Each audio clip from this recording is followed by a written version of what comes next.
እግዚአብሔር ይምረጥላችሁ እኔ ሀብታም ነው ብዬ ጠላት ሲያልፍ አይነካኝም ይደባደብልኛል በቃ ጥቃት አይነካኝም ሰውነቱ በጣም የዳጎሰ ነው ብዬ እኔኑ ጀመረ አለች ያው እርሱን የሚፈሩና የሚያከብሩ ወንድና ሴት በተፈጥሮ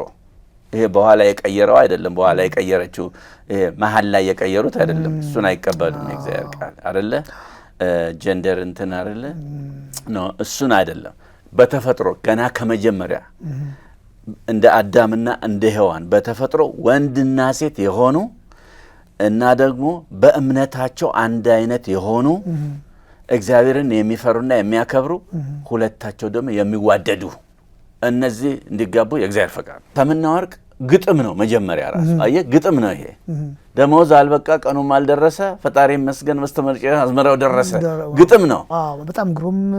ሰምና ወርቅ ነው በዚህ መልኩ እንደውም አላየሁትም ነበር ግን አሁን ሰሙንም ህብረ ቃሉንም ወርቁንም ማየን እንዴት ነው ወደኛ ህይወት ይሄን ነገር ልናመጣው ልናዛምደው ኤግዛክትሊ አሁን እድሜ ሳላገባ ሄደ ለሚሉ ሰዎች ትንሽ ብንናገር ጥሩ ነው እድሜ ሄደ